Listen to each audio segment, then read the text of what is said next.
La estadística puede llegar a causar dolores de cabeza. Afortunadamente, R hace la estadística algo bastante simple. Con solo unas cuantas líneas de código, es fácil comparar múltiples grupos, analizar datos y de hecho entender qué está sucediendo sin las complicaciones de meterse en cálculos complicados o hechos a mano. De hecho, esto es algo que hacemos en la vida diaria. Por ejemplo, ¿alguna vez has comparado diferentes técnicas de estudio para ver cuál es la más efectiva? ¿O has seleccionado una cafetería en base al precio, la calidad, el ambiente? Básicamente eso es lo que hace la ANOVA, el análisis de varianza, pero de una forma estructurada, objetiva y basada en datos. Escribir código se trata de resolver problemas. Y el día de hoy vamos a resolver el problema de cómo comparar grupos con R. En este video, quiero enseñarles lo fácil que es la estadística simplificada utilizando R.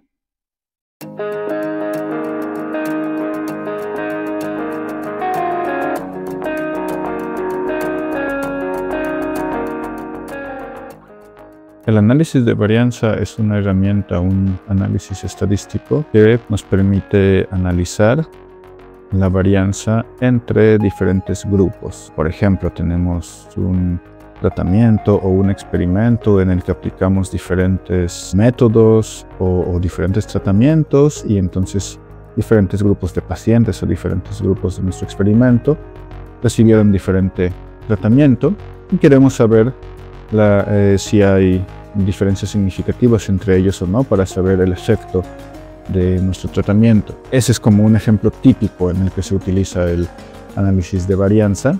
¿Cómo funciona?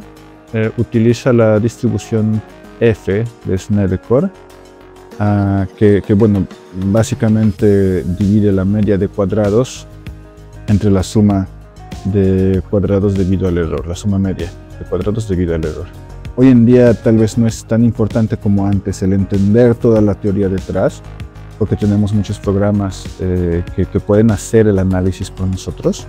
Sin embargo, es importante saber de qué se trata, por ejemplo, qué distribución es esta y cómo funciona, para entender las condiciones y las asunciones que se requieren. Y por ejemplo, en este caso, si estamos hablando de la suma media de cuadrados, significa que trabaja con la distribución normal. Entonces esperamos que nuestros datos tengan una distribución normal. Entonces, claro, habrá quienes me contradigan, pero en general yo pienso que, bueno, si ahora todo el software está haciendo el análisis por nosotros, no es tan importante entender todos los algoritmos matemáticos detrás, pero es importante saber de dónde vienen y saber cómo aplicarla y dónde aplicarla, cuándo es bueno y cuándo no es bueno aplicarla. Entonces ahí es donde la teoría matemática y estadística es muy importante. Y eso es lo que muchas veces la gente olvida, ¿no?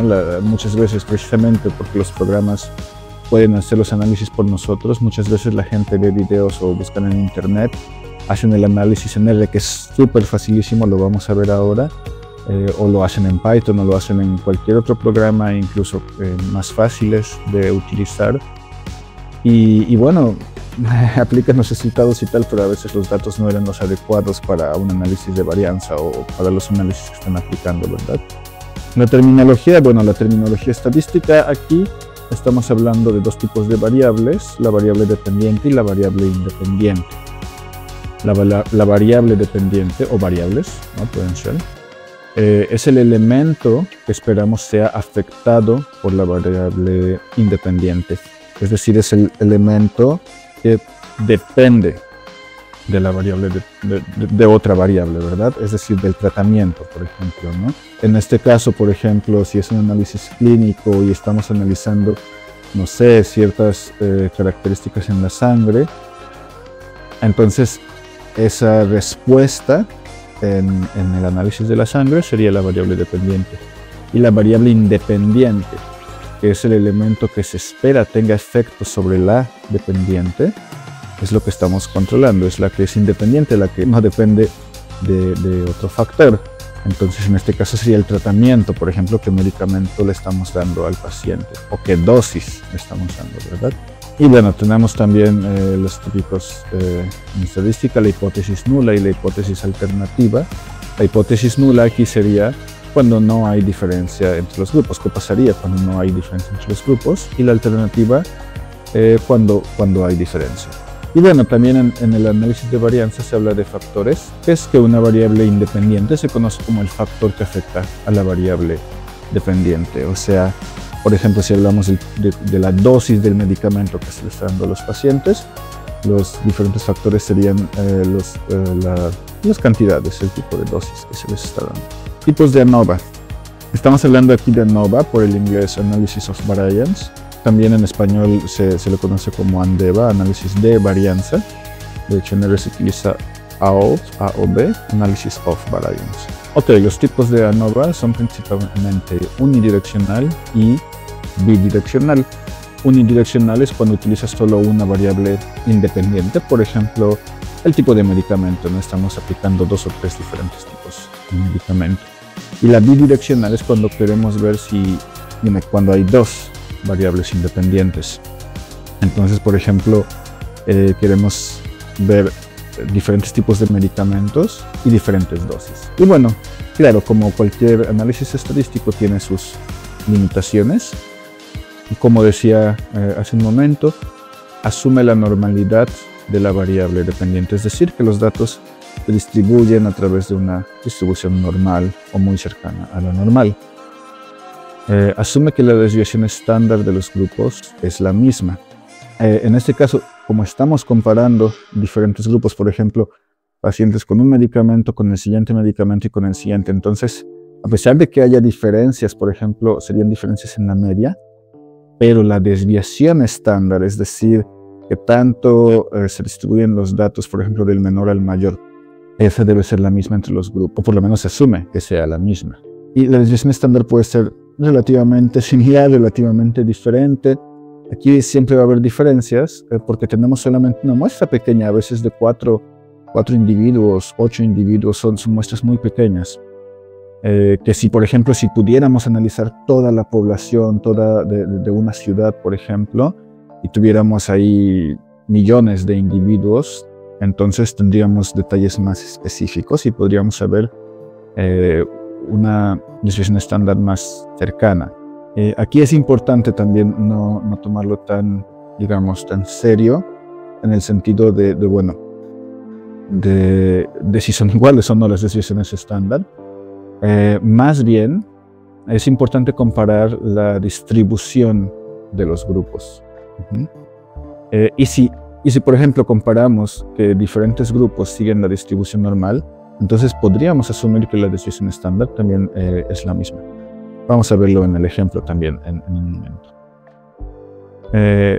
Vamos a ver un ejemplo aquí muy sencillo que se utiliza mucho en agronomía y es el ejemplo con el que vamos a trabajar en R. Entonces voy a presentárselos aquí. Tenemos aquí datos. Están más o menos alineados. Espero que se entienda un poco.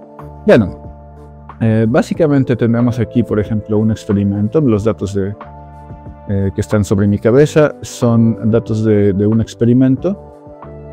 Perdón. De tipo agronómico en el que utilizamos 2 géneros de pastos diferentes.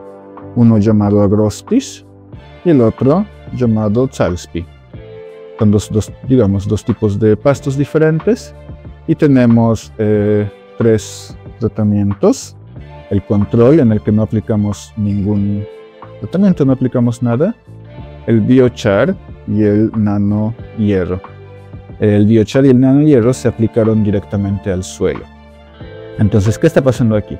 Tenemos suelos contaminados, están contaminados con plomo y con zinc, principalmente.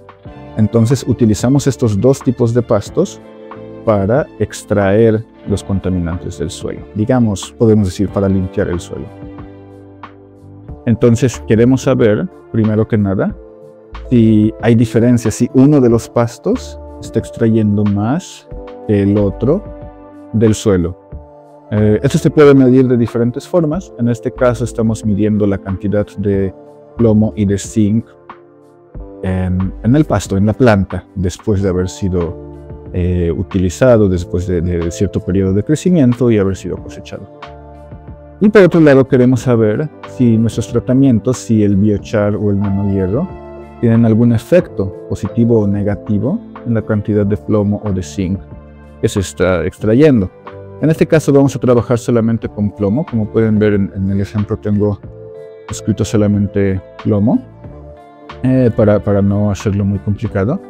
Pero vamos a utilizar ambos tratamientos, bueno, el tratamiento y la especie, para que podamos ver el análisis de varianza unidireccional y el bidireccional cuando los dos tienen efecto, o bueno, si los dos tendrían efecto, ¿verdad?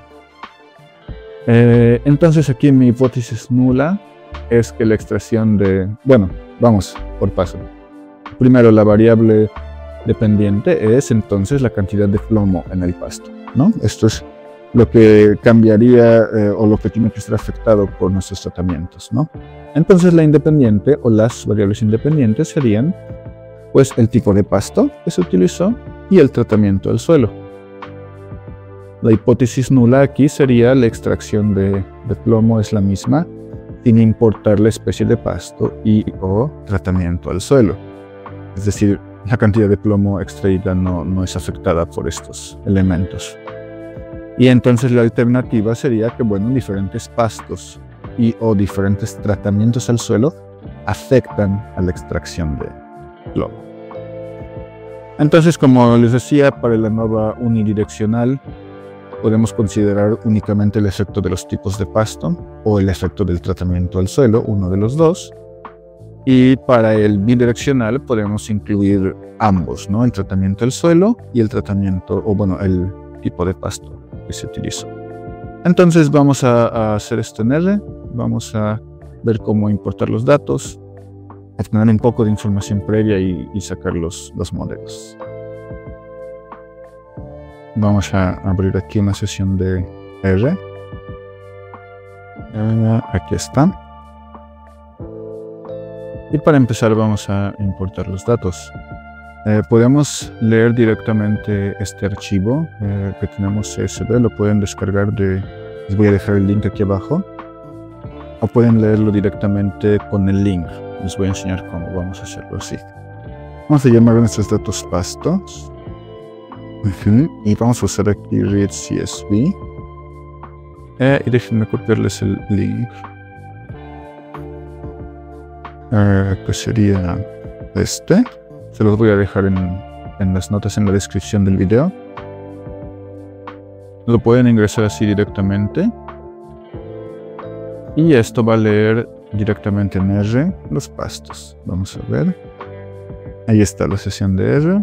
Vamos a hacerlo más grande. Y aquí tenemos pastos. Ahí están los datos. Entonces ahora ya podemos empezar a trabajar con nuestros datos. Bueno. Para empezar, vamos a ver un poco de información previa. Algo que sirve mucho es usar el summary pastos. Podemos poner el data frame. Y esto nos va a dar, como pueden ver aquí, a lo mejor no se ve muy bien. Tal vez es muy pequeño, pero básicamente aquí nos está dando, por ejemplo, en el ID, bueno, no importa, pero en el tratamiento y la especie, nuestras variables solamente nos dice que son de tipo carácter, que son texto. Entonces no tenemos mucha información.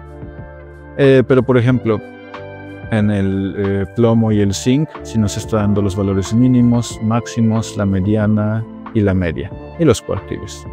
Entonces esto ya nos arroja un poco de información. Ahora, para el tratamiento y la especie, podemos mejorarlo un poco para que nos dé más datos. Podemos hacer los factores. Una forma más fácil, hay muchas formas de trabajar con esto, unas más sencillas que otras, por ejemplo utilizando Replit. Pero para hacerlo con base R vamos a decirle que, por ejemplo, pastos tratamiento me lo dé as factor, como factor. Vamos a correr esto y vamos a hacer lo mismo para especies. Vamos a ejecutar esto. Y ahora si vuelvo a llamar mi summary, ahora podemos ver que para tratamiento y para especies ya ha cambiado y ahora me está dando cada uno de los grupos y la cantidad de valores en ellos.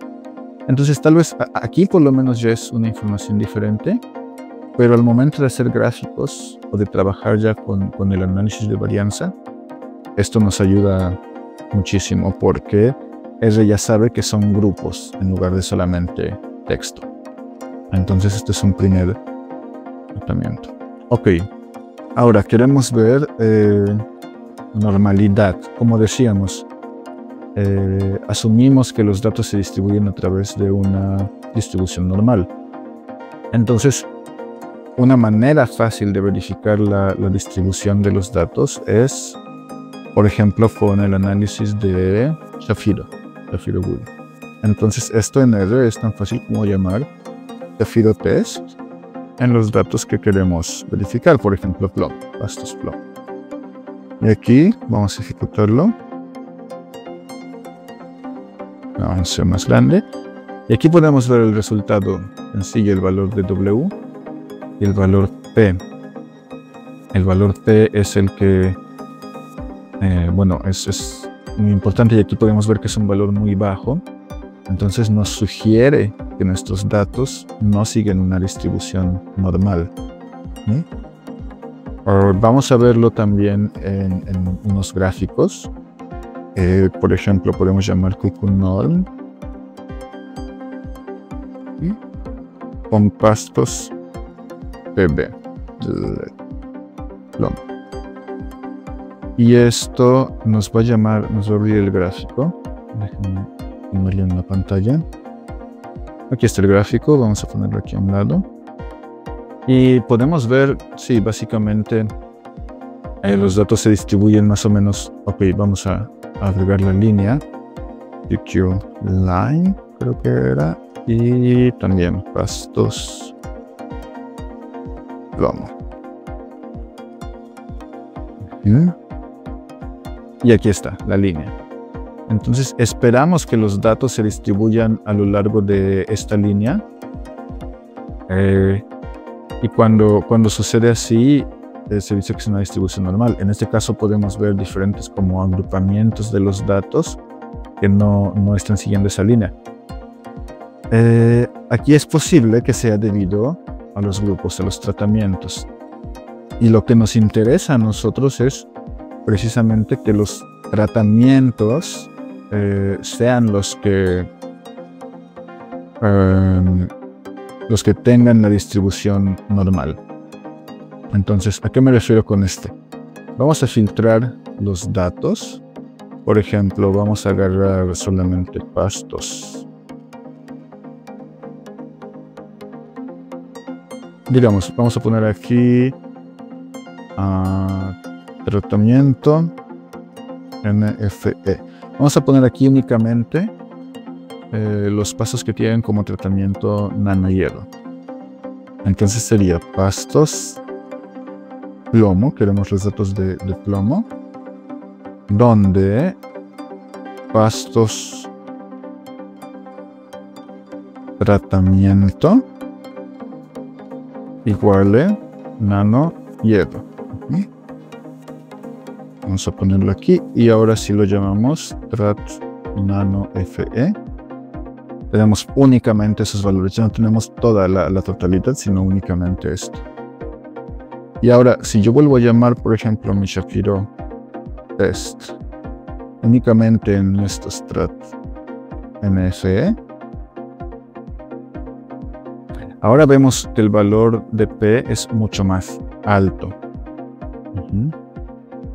Vamos a ver qué pasa con la distribución cuckoo-norm de trat nano FE y cuckoo-line de trat nano FE. Aquí está nuestro. Ahora podemos ver que estos datos se distribuyen ya más cercanos a la línea normal. Lo que veíamos antes, este era el primer grupo, el que estaba hasta abajo, ¿verdad? Entonces, esto es a lo que me refería, que bueno, claro, aún así hay grupos, pero está más cercano a una distribución normal. Hay datos extremos y la mayoría están cerca de la mediana, digamos. Aquí tenemos los cuantiles y los cuantiles teoréticos de la muestra y los teoréticos. Entonces podemos ver una diferencia. Entonces lo que queremos analizar realmente, y era lo que les mencionaba hace un rato, esperamos que la desviación estándar sea la misma entre grupos. Tenemos que analizar la distribución de los grupos. Entonces, para continuar con esto, vamos a generar aquí una función que nos dé esto. Vamos a llamarla, no sé, filtrar por factor, por ejemplo. Llamamos una función que tome los datos, el factor y el valor del factor, ¿verdad? Y entonces básicamente lo único que queremos hacer es filtrar los datos con plomo. Aquí muy directo porque sabemos que nuestros datos tienen la columna plomo. De otra forma lo recomendaría ser diferente. Pero bueno, esto funciona. Vamos a hacer datos, llamar datos. Y entonces aquí el grupo sería factor igual a valor. Entonces si yo corro esta función, ahora ya puedo filtrar más mis datos. Por ejemplo, así como tengo aquí trat nano hierro, ahora vamos a hacer trat control, sería 1, y ahora puedo llamarlo con mi función filtrar por factor. Que tome pastos y que tome el factor sería tratamiento, el valor sería control. Vamos a ver esto, si es cierto. Trat control con estos valores. Y si yo muestro, por ejemplo, pastos, aquí tenemos que los que tienen, por ejemplo, control plomo son estos: 1.5, aquí está 1.5, 1.3, 1.3, 1.9 y así. Y pueden verificar que precisamente está filtrando de forma adecuada. 1.1 es el último. Entonces lo que esperábamos, ¿verdad? Lo que queríamos. Entonces podemos hacer esto también para el control, bueno, para el biochar.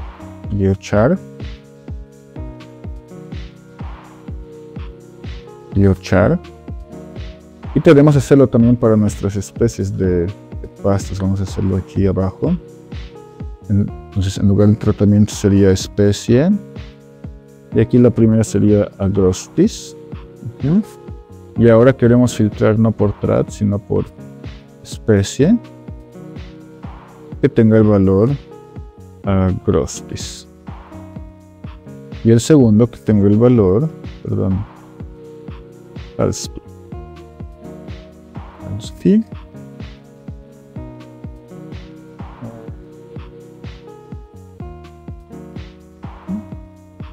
Vamos a correr todo esto junto. Muy bien. Y ahora sí podemos analizar la distribución de cada uno de ellos. Por ejemplo, vamos a comenzar con el test de Shapiro, únicamente para trat control. Vamos a ponerlos todos. Para trat biochar, para especie agrostis y para especie alspi. Vamos a correr esto. Aquí está. Para el control tenemos que el valor de P es de 0.704, es mucho más alto que 0.5, entonces podemos asumir la normalidad. Y para el biochar, para el biochar es un poco por debajo del 0.5, entonces podríamos decir que no asume, pero estamos en el límite, entonces siempre es bueno también mirar la distribución de los datos. Y claro, para una muestra tan pequeña, esto es muy común. Entonces siempre también es un poco sentido común cuando se trata de los valores de P. No hay que tomarlos de forma tan literal y siempre es bueno mirar otros parámetros, ¿verdad? Vamos a ver la distribución de las especies agrostis.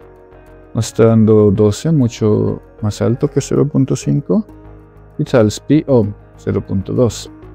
Entonces aquí, bueno, ya depende de cada quien la decisión de si utilizar el análisis de varianza o no. Pero vamos a ver primero la distribución de los datos, QQ norm, para tratamiento control. Y QQ line, vamos a ver. Vamos a correr el bloque completo. Y tenemos aquí que para el control se ven muy cercanos a la distribución normal. Entonces, vamos a ver, vamos a copiar esto. Vamos a ver otros. Vamos a ver los del biochart, que son los que no estábamos seguros.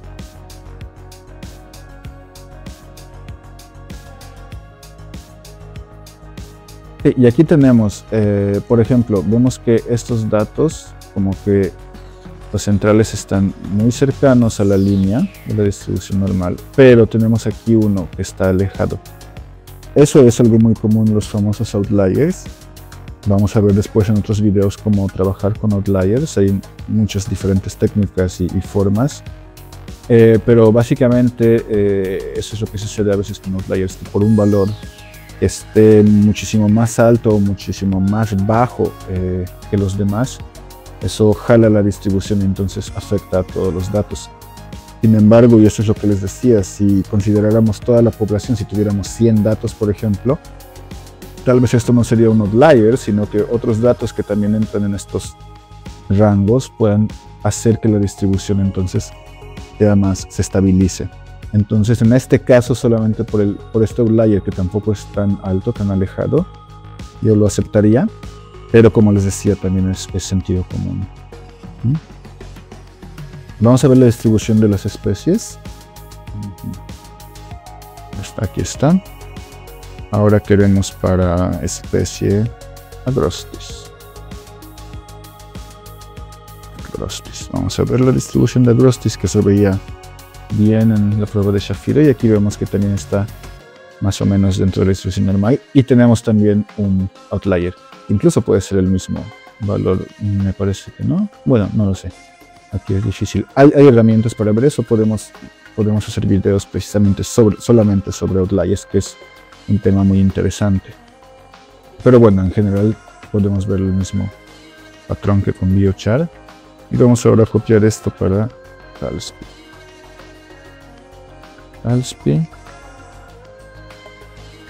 Vamos a ver la distribución de Talspi. Y aquí con Talspi es un poco diferente. Vemos también que hay aquí un outlier, igual que en Agrostis. Aquí tal vez este puede entrar o no. Generalmente las líneas van así, entonces es posible que entre.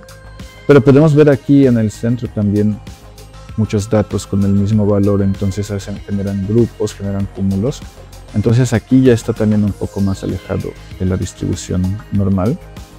Sin embargo, como les decía, si tuviéramos 2 veces, 3 veces más datos, tal vez eso podría ajustar y que bueno sea la distribución. Sin embargo, es posible también que, bueno, con los datos que tenemos, el aplicar el análisis de varianza nos dé información sesgada, precisamente porque los datos se ven así. Entonces también es importante siempre considerar esto. Bueno, vamos a continuar con nuestro análisis de varianza, sin embargo, para saber cómo hacerlo. Pero siempre es importante tener la sensibilidad de lo que estamos hablando aquí, de la distribución de los datos. Ahora, el análisis de varianza en sí es muy sencillo. Tenía que cambiar lados para que puedan ver los resultados de este lado, del otro lado de la pantalla, ¿no? Sí, el análisis de varianza básicamente llama la función AOC, y como podemos ver aquí, llamamos la variable dependiente contra la variable independiente en el símbolo, en la tilde.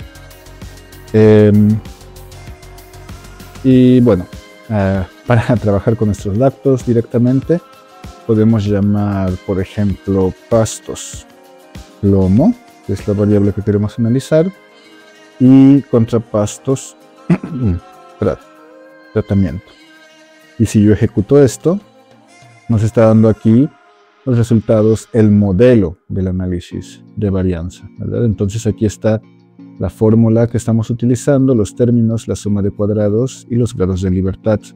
Tenemos 3 tratamientos, los grados de libertad son 2, aquí tenemos los residuales. Tal vez esta información no es tan sonora, pero vamos a ponerlo en un objeto, llamémoslo AOP_TRAT para los tratamientos. Y ejecutamos de nuevo. Y ahora podemos llamar el summary de nuestro modelo AOP_TRAT. Y este ya aquí nos da detalles más concretos, sobre todo el valor de F, lo tenemos aquí, y el valor de P, que estos son los que son críticos. El valor de F lo podemos comparar, por ejemplo, en tablas para encontrar el valor de P, y aquí encontramos que el valor de P es bastante bajo, es menor a 0.001, que es el más bajo que tenemos aquí, entonces ya nos lo marca como 0, con 3 asteriscos, como podemos ver. Estos son como una guía de cómo entender el símbolo aquí a un lado. Si tuviera 2 significa que es menor a 0.01, si tuviera 1 es menor a 0.1, creo que 0.5 es un punto, punto 1 creo que es la tilde sola. Entonces, aquí ya podríamos decir que nuestros diferentes tratamientos tienen efecto sobre la cantidad de plomo que es absorbida por la planta. Es decir, que si no aplicamos ningún tratamiento, es diferente que si aplicamos biochar o si aplicamos nanohierro. Ahora podemos ver lo mismo para las especies. AOP, especies. Hay diferencias entre las especies. Entonces llamamos AOP. Otra forma de llamar el análisis de varianza, que es la más adecuada, sería llamar simplemente las variables, los nombres como están en nuestro data frame, y llamar data igual a el nombre de nuestro data frame. Entonces aquí le estamos diciendo a la fórmula que bueno, utiliza este data frame pastos que tiene estas variables, busca la variable plomo y la variable trato. Es la manera más sencilla y la más adecuada de hacer esto. Entonces evalúo esto y de nuevo podemos ver ahora AOP. Perdón, pero aquí lo queremos, sí, lo estoy copiando. No quiero trat, quiero especie, ¿verdad? SPP. Evalúo esto. Y ahora sí, si yo llamo AOP especie, aquí puedo ver ya diferentes resultados para las especies y para los residuales. Y bueno, lo que nos interesa de nuevo es el summary de nuestro AOP especies. Y aquí podemos ver el valor de F y el valor de P de nuevo. Aquí el valor de P, como les decía, tiene un símbolo, un asterisco, que nos dice que es menor a 0.01. Perdón, que sí, que entra dentro de... Sí, dentro del 0.01. Tiene un asterisco que nos dice que es menor a 0.05, que es este, me parece. Bueno, aquí lo podemos ver también, ¿no? Tenemos 0.029, entonces es menor a 0.05, pues mayor a 0.001 o a 0.1, entonces depende aquí el límite que le queramos dar o que sea adecuado. Recordemos que las especies no seguían una distribución normal, entonces tal vez esto también tiene que ver. Sin embargo, aquí podemos decir también que las especies dos tipos de pastos que estamos utilizando absorben el plomo de forma diferente. Y esto, claro, siempre puede ser apoyado por alguna visualización, por ejemplo, un gráfico de barras, en el que podríamos ver, por ejemplo, esas diferencias, ¿verdad? Y poner el valor de P, entonces ahí está un poco más claro, más visual, ¿no? Como qué es lo que está sucediendo. Esto lo podemos ver en otro video, por supuesto. Pero vamos, estos son más o menos nuestros resultados. Ahora, sí, el análisis es así de sencillo. Vamos a agregar aquí summary, lo que hemos visto en las notas para que lo tengan ahí. Y bueno, vamos a ver también, esto es el análisis de la ANOVA unidireccional. Y ahora vamos a ver el ANOVA bidireccional. ¿A qué me refiero?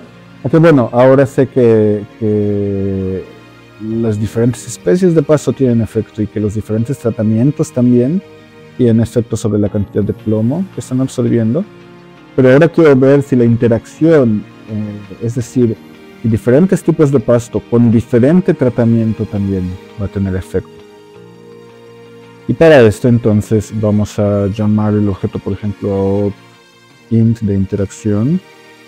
Y vamos a llamar el AOP de plomo con respecto a la especie por el símbolo de multiplicar, y le damos que data igual a pastos. Y ahora llamamos esto. Y si yo ejecuto aquí ahora summary, llamo summary de out para la interacción.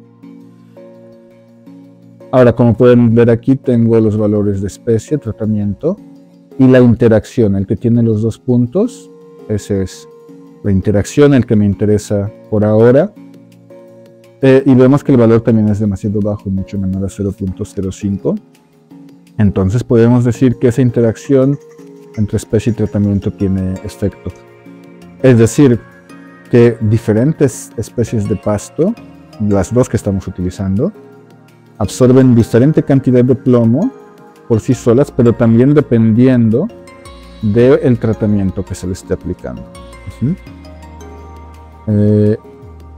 Ahora, como decíamos antes, el análisis de varianza nos está dando esta información, pero no nos permite saber qué tratamiento es el que permite absorber más plomo o menor plomo, ¿vale?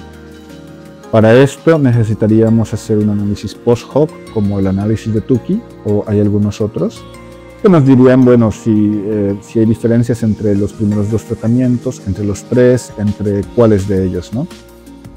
Que eso también es interesante y muchas veces es importante saber. Pero por ahora por lo menos sabemos que hay efecto y sabemos en dónde está. También si nos damos cuenta aquí el valor de P es diferente al que habíamos calculado antes, porque ahora está considerando los tratamientos, entonces los grados de las diferencias, los cuadrados son diferentes, la fórmula que se utiliza es diferente un poco, porque está considerando más factores, ¿verdad? Pero básicamente eso es, esos son nuestros resultados. Ahora, finalmente les quiero mostrar qué pasaría si yo llamo una suma, digamos, a sum, vamos a llamarlo así. No es una suma en realidad, pero digamos es el análisis de varianza de, digamos, el plomo, especies, más tratamiento. Data igual a paz. Esto es algo diferente, vamos a verlo. Summary de suma. Sí, no sé por qué lo estoy haciendo ahí, lo puedo hacer simplemente aquí y evaluarlo. Aquí tenemos ya el summary. Ahora, cuando agregamos el símbolo de sumar en lugar del de multiplicar, no va a analizar la interacción, sino simplemente por separado el efecto de la especie y el efecto del tratamiento. Entonces, si nos damos cuenta, aquí el valor para las especies, como podemos ver, es 0.02 y para el tratamiento es 6.56. Entonces, esta sería la forma adecuada de considerar. Si nos fijamos, estos valores de P son similares a los que habíamos obtenido antes, pero no son los mismos. 5.19, 0.29. Y aquí tenemos 0.0208 y 6.56 por E a la menos 0.7. Perdón, olvidé mencionar esto. Yo creo que se entiende, pero para los que no lo saben, 6.56 E a la 0.07, a la menos 0.07, significa que hay que agregar 7 ceros del lado izquierdo del decimal. Entonces esto sería 0.000000656. Entonces es un número tan bajo, algo así como 0.0000656 o algo así más o menos. Es un número tan bajo que R lo escribe de esta forma para poder entenderlo, ¿sí? Lo siento que no lo mencioné antes, se me hace obvio, pero claro, para los que no lo saben, una disculpa. Eso es lo que significa. Entonces sí, aquí los valores son muy bajos, son diferentes, porque aquí está considerando ambos grupos al mismo tiempo. Entonces los grados de libertad son diferentes. Si nos fijamos aquí, los residuales tenemos 20, mientras que en cada uno de los individuales teníamos 22 y 21, ¿verdad? Dependiendo. Entonces, porque está considerando más grupos. Entonces, claro, se pueden hacer por separado como lo hicimos aquí, pero si tenemos ambos grupos y queremos considerarlos por separado sin saber la interacción, esta sería la manera adecuada de hacer el análisis, ¿verdad? Pues espero que el tema haya sido claro y que tengan una idea de cómo hacer el análisis de varianza y cómo aplicarlo en R. Como se han dado cuenta, la aplicación del análisis de varianza es muy fácil, pero puede tomar un poco más de tiempo las asunciones, por ejemplo, checar la normalidad o checar otros detalles, que también es importante y es parte del trabajo como estadístico o como analista de datos. Sin embargo, bueno, si hay algo que piensen que haga falta o que quisieran agregar, háganmelo saber, déjenme sus comentarios. Si no están de acuerdo en algo o algo no les parece claro, también me gustaría mucho escucharlo, leerlo. Y si les ha gustado el video, si les ha quedado claro y les gustaría que hiciéramos más contenido, no olviden suscribirse, no olviden darle like. De esta forma podemos saber en qué enfocarnos, en qué enfocar el canal y a qué darle más energía. Pues muchas gracias por su atención, por su apoyo en el canal y nos vemos la próxima.